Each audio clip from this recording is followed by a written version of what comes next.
final event of our CRUIZ'N Lowriding Family Festival. There's been so much going on today, from the opening of the new exhibit, the great family activities from the National Museum of the American Latino, in our Spark Lab, the performances, the panel. But most of all, I want to have a huge thanks to Just Clowning Car Club out here on the Constitution Circle. All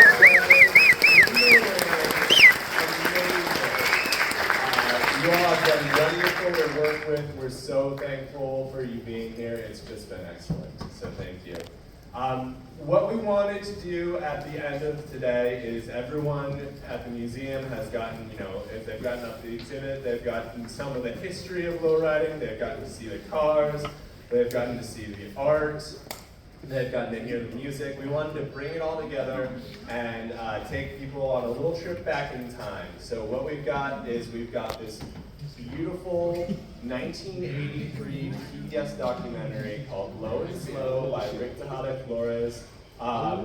It is this exquisite looking piece of then contemporary history. Even though it was made for PBS, it's on video, the quality is not going to be like 100% theater quality. It's got this real vibe, and it's so beautiful. And then the first of our two amazing guests we have here, Esteban Oriol, he put together a short, special clip from some of the documentaries he's been working on, lowriders, from folks in the late 2020s scene. And those are beautiful, those are high quality, and we're gonna see some of those as well. And then after those two short documentaries play, we're gonna have a very brief discussion. Steve Velasquez, who is our curator in the Division of Home and Community Life. He's one of the project directors for the Lowrider exhibit. He's going to be up here with Esteban and Rudy Cuellar, who is his art also in the exhibit. I hope you saw the amazing poster outside. This is his work as part of the Royal Chicano Air Force, helping document, support, build the lowrider community. We're so thankful to have them both here. All right, and then after a few short questions, we are going to go outside and we're going to see Just Clownin' do the cruise. All right, I just got a few thank yous to go through before we start the film. The CRUIZ'N Lowriding Family Festival was made possible through the support of the National Museum of American History's Music Performance Fund. It also received federal support from the Smithsonian Latino Initiatives Pool, administered by the National Museum of the American Latino. I'd like to thank the Robert P. and Arlene R. Kogod Family Foundation for supporting the History Film Forum. Such generosity allows us to both share these extraordinary films with you and hear from great panelists, including the ones I mentioned here today. And as always, we thank Warner Brothers for their continued support of film programming at the museum. And I'll point out again, we have some great technology, sound and visual upgrades that were kindly made possible by the Dolby family and Dolby Laboratories Incorporated. And with that, thank you so much. And let's get started with Low and Slow.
cars are nothing more than a means of transportation. But there is another way that you can look at a car, as a thing of beauty and a work of art. American teenagers' love of speed has given us first the hot rod and then the drag racer. Mexican Americans, on the other hand, have focused on how the car looks instead of how fast it goes. They've taken the ordinary gas-guzzling Detroit monster and transformed it into a unique cultural symbol.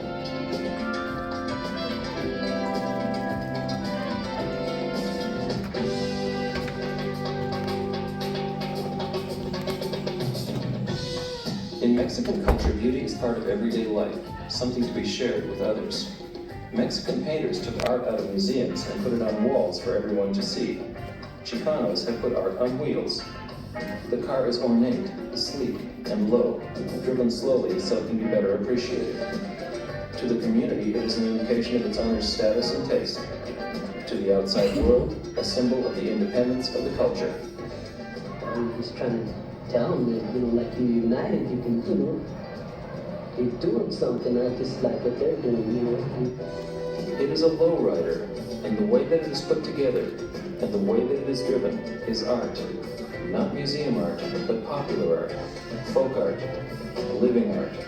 The car, to me, is a sign of their creativity, and they like to show it off, and very rightly so.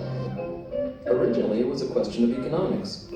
As few Chicanos could afford new cars, old cars were lovingly restored and decorated. In the 1940s, wearing a zoot suit or driving a lowrider was an expression of cultural identity for Mexican Americans.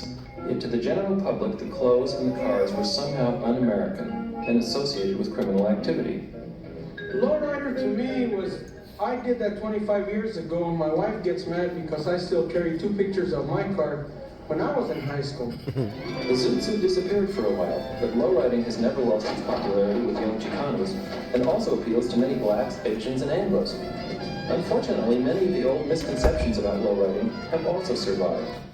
Apologies, folks. Many of the old misconceptions about lowriding have also survived. Yeah, I really think it's a lot of stereotyping because, most of the people that have custom cars and that fix them up, they're all hardworking people that have to earn their money to fix up their cars. Lowriding has flourished in cities like Los Angeles and San Jose, cities that are defined by the automobile. Publications like Lowrider magazine, which dubbed San Jose the lowrider capital of the world, have had an effect in promoting lowriding as an important aspect of Chicano culture. This program is also an attempt to define the essence of lowriding and to trace its roots in the Mexican-American community. I look at it this way, it's coming up and it's coming down because that's the way the hydraulics work.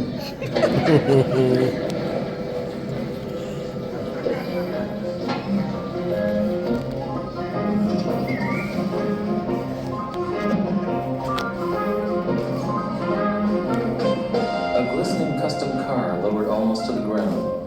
What else is there to say? That lowriding is a way of life? That the process itself can be as important as the result? A car like this, maybe it don't look nice, but to the person driving it, that means a lot. I want people to notice it, that really spend a lot of work and time into it. Something to catch the attention of a car show or a judge or just a group of people out in the street. Pride. The pride comes with every car, no matter what the condition of the car is. The pride is always there. But what is it that makes a car a lowrider? Custom bodywork, interiors, and special wheels are important elements. The low part in lowrider comes from hydraulic pumps that are installed in the trunk, allowing the cars to be raised or lowered at will. Before the introduction of hydraulics, lowriders used to cut the car springs or sometimes just throw bags of cement in the trunk to lower the car.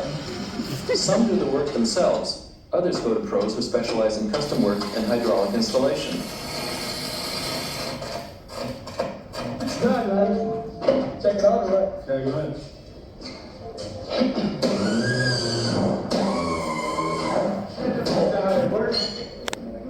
Trying to. They got one switch for directional valve and one for up and down. Here's the directional right That's like an instant tire. And all the way down first is the directional, raise the back, so anywhere you want it, and this, you could raise the front to anywhere you want it without.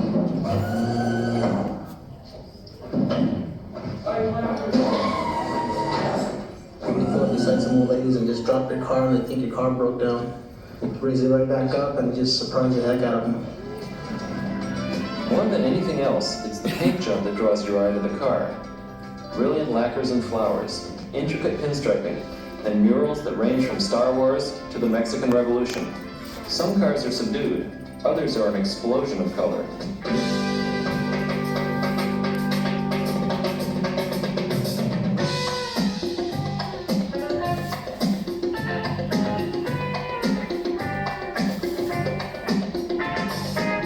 The street rod guy wants it black, lacquer rubbed out, and that's it. Maybe a few flames. Maybe a few flames, maybe some pinstriping, but they're very ridiculous. Well, lowriders are too, but they have a lot more color. A lowrider will come in here and he'll say, hey, I saw one of your cars in the show. Or I'd like to have it faded in blues, or I'd like to have a faded pinstriping mural. So what do you want on the mural? I basically put the whole car together for him. Many of the people that work on lowriders are not Chicanos. The point is not who does the work, but whose values and culture the work expresses. I'm Sicilian. I'm not Spanish heritage or anything like that. So it seems like it doesn't make any difference. All they want, in essence, is business. They know that I'm very picky and very meticulous, and it's got to be to the point where I have to be happy with the car. I will not rush for anybody.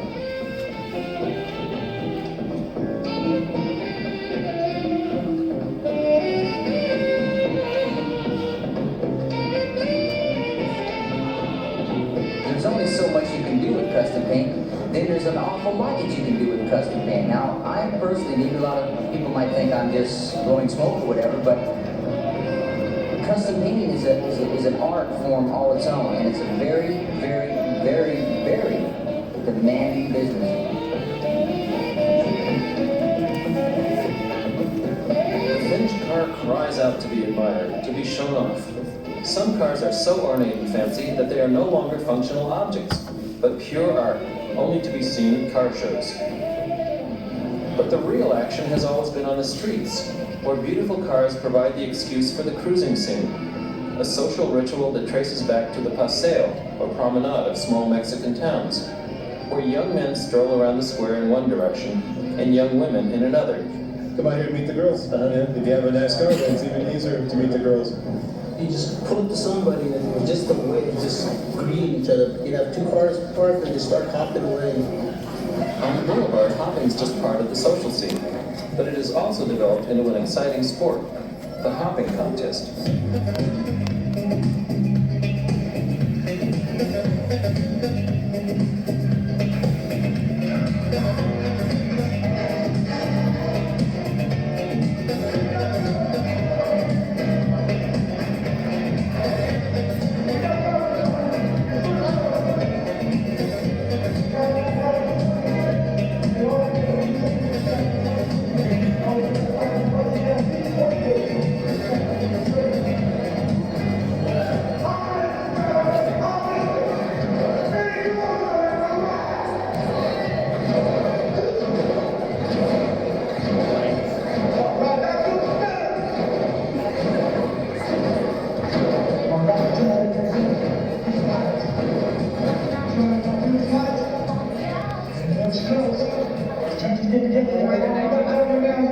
With a 20, with a mean 20, let's give Charlie man a big hand. Let's give him a big hand, everybody. Come on, let's try Charlie man. And you know what, Charlie man, don't give him a call for hopping it too. All right, man. Don't give Charlie man a lot of time for Top man says he's ready. He's ready, he's ready now. Top man don't waste no time. He's ready to party. You ready, Top man? With that mean name, are you ready, Top man?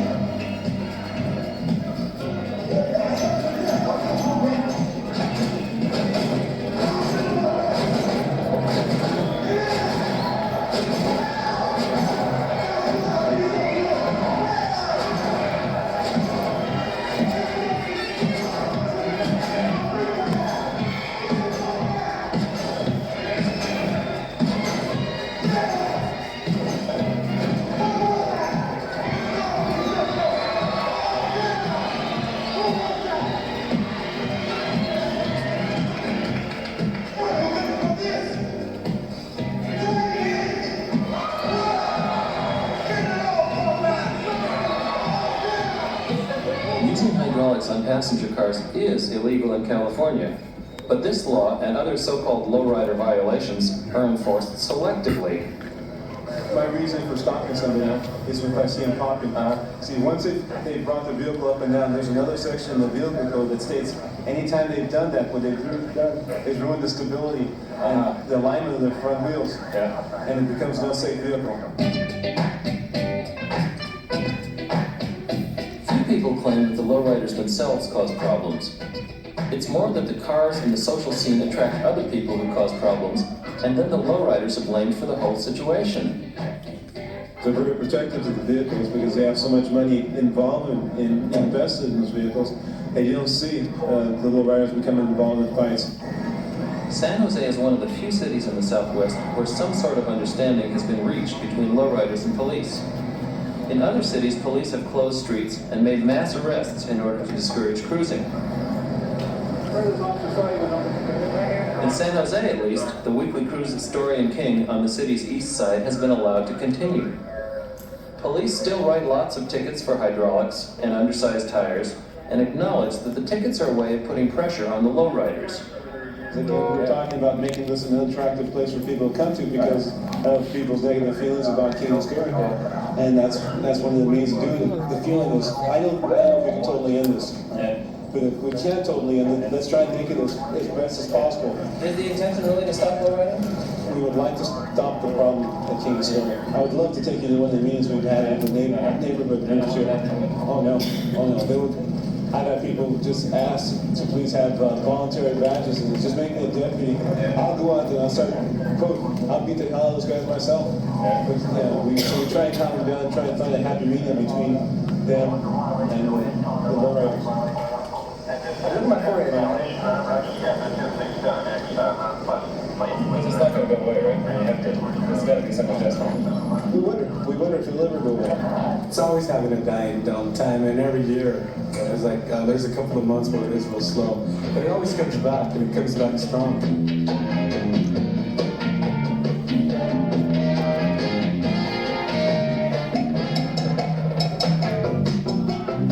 The rhythm of the cars is always accompanied by music.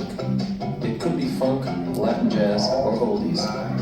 Every week, the San Francisco area gets a special blend of cruising music on the low show profile, La Onda Bajita.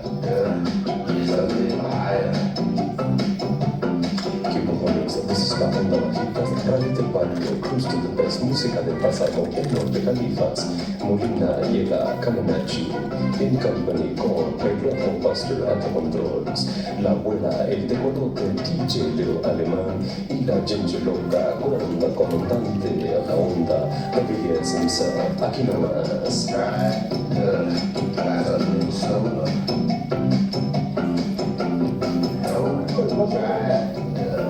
Want to make a life dedication? To Michael Clare and Consider Santa Cruz. You really got a hold on me from Lucas Gomez. This is la Ginger Loca on todo control. I'm throwing out a special keyword to Charles Penn y eso. Happy birthday, you Penn killing. Con todos tus primos y primas de West Side of town. To Edward Quiroz, stay crazy, it suits you, as they're from La Güera Nomás. To la loca Brana is donde let me get you down con la loquita, la sweetie, la tweetie. To todos mis primos de la sur, I feel good from La Güera y La Giggle. The great pleasure of life is doing what people say you cannot do.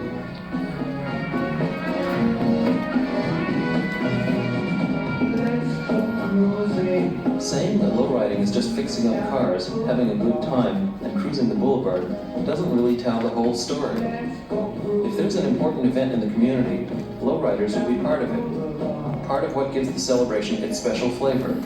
One of these important moments is the quinceañera, the religious ceremony on a young girl's 15th birthday that marks her symbolic coming of age. For Amy, the quinceañera represents the transition between carefree childhood and adult responsibility, and much, much more. I'm celebrating the tradition that the Mexican heritage has celebrated for many years, and that it shows me how much my mom, my dad, and my brothers care for me enough to do it for me. The tradition cuts across all social and economic divisions, emphasizing the strength and unity of the family. Oh, it means the accumulation of dreams that it started since my daughter was 5 years old. It goes back to the Aztec Indians when they presented their maidens to the tribe. It was that time they were ready for marriage. Now, we don't present them for marriage because we don't want our daughter to get married yet. Trying to get them to high school. And then college. It goes like that, I think. Amy's parents were lowriders themselves in the 50s, but it was her idea to have Low Conspiracy, a San Jose lowrider club, escort her to the church. Yeah, I can't see it off. I can't see here.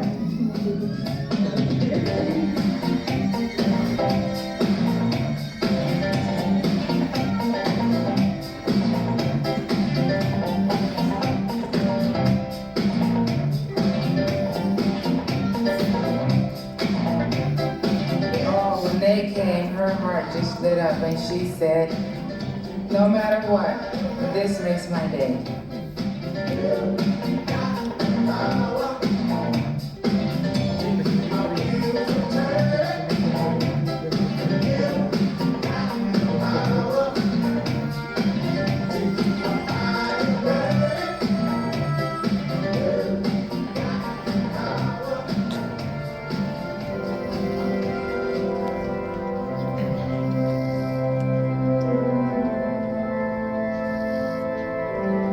That doll is the last doll she'll have as a child, and from there on she is to be treated as an adult, and she is to have the responsibilities of the adult.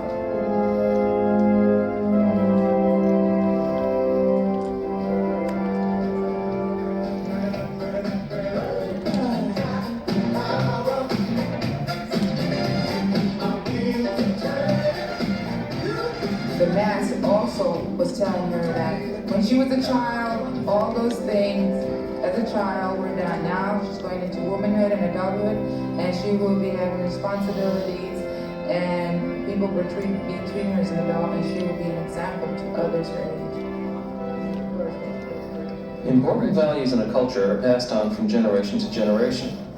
Just as the quinceañera is something for each new generation to experience, lowriding is also something that is passed on from father to son. Believe it or not, as old as I am, I have a 1975 step-side lowrider. I still drive to work. Can I see you out there on the lowrider someday? No, you will see my kid driving it. Even though they see it as positive, Amy's parents understand where some of the negative feelings about lowriders come from. You have your cholos that hang out at the same places like Story and King. The term cholo refers to a style of dress and to the young Chicanos who wear it. In the eyes of some law enforcement groups, wearing the clothes is synonymous with gang membership, but to young people the style is an affirmation of their culture. Some of our nephews and cousins are cholos, but they're not bad cholos. I mean, it's just like every race. You have some good and some bad. I know when I was a girl, they judged me by the company you keep and what you wear. By your dress? Because when I was in school, it was against school rules to wear those tight skirts, and you couldn't wear any dangly jewelry, and you couldn't speak Spanish. And that's your basic right there, to speak your own tongue. And just because I did wear a tight skirt or I wore earrings, it didn't make me bad, but at that time, you were bad. You were expelled from school. My children know so many different races and different people, and they've been involved in all kinds of activities since they were small, and some of the kids have had trouble and they've gone another way, but not because of what club they were in or what clothes they wore, they just went that way.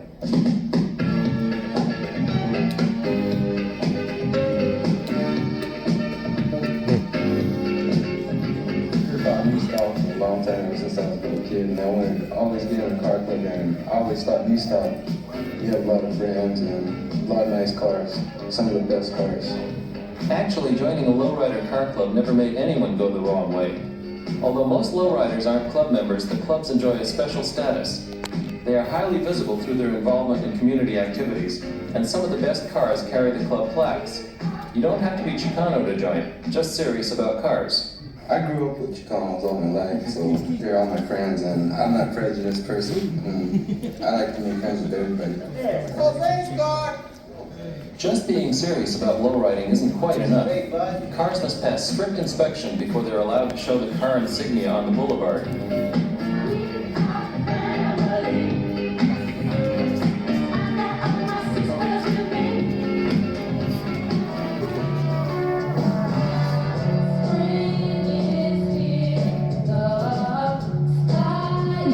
Each club has its own standards. For the Dukes, 1953 was the last of the good years.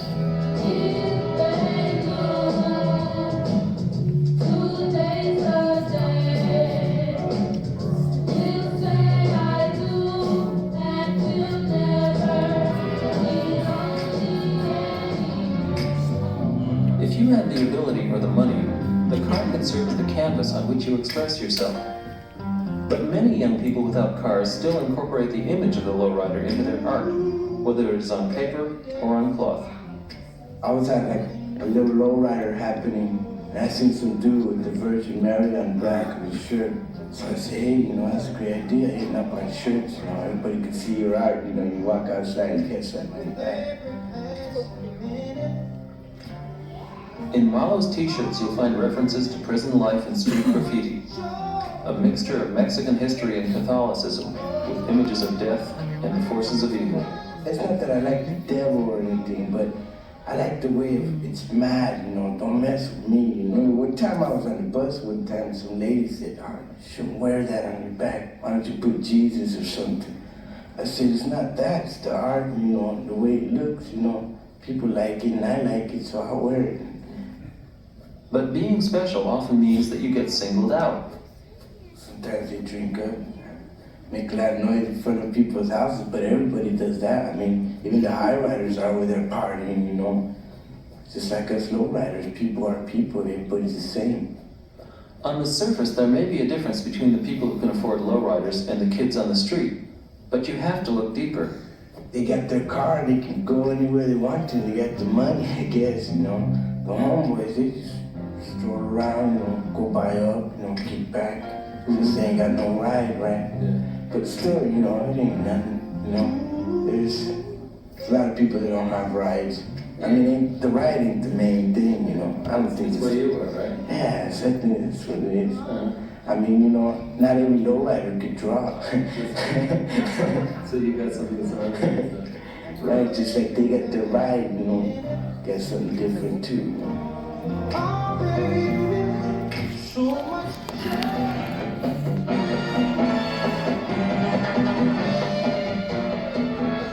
It's not just Malo. There's a whole generation of artists whose roots are in their community, whose art is as real as the streets that it comes from. These images are from Arte del Barrio, the art of the community, a special publication of Lowrider magazine. Whether it's a mural, a drawing, a car panel, or a tattoo, art inspires other art, and the process continues. But before we finish, a few final thoughts and images. What I like to see in lowriders themselves is their creativity. They have a lot to offer to society, a lot to offer to the world, a lot to offer to the church. They're full of life, they're full of ideas, they're full of energy. Throughout the various man, witness the expression de Chicano Pride. Simón Queries, la movida chicana, la onda de Aslan, la onda bajita empieza. ¿Y estás tú, are you parte de onda?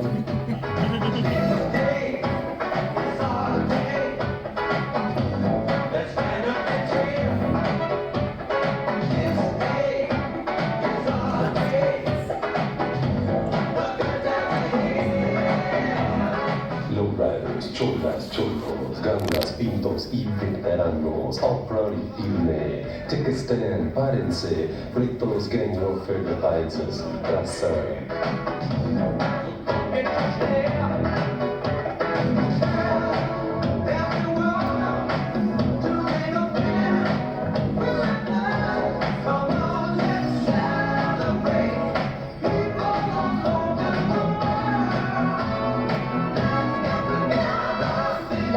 Chicana empieza, venues, counties, Dickies, Frisco's, Painters, Pendletons, Zoot Suits, full of style with a smile and dignity.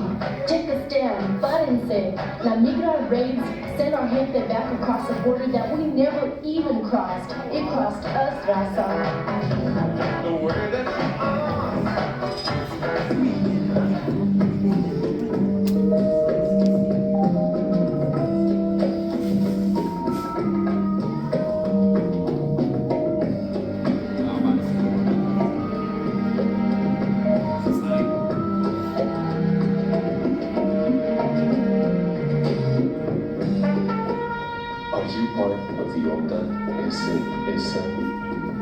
This is your invitation, for we stand for pride, unity, dignity, and respect.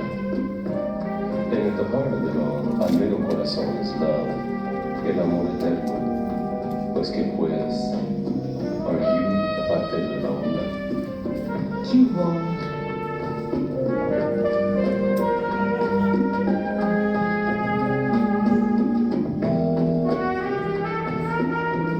Part of our life, it means a lot to me, something that I was, I was brought up with that, it's me, it's not really, it really means something, it's just me, I'm back.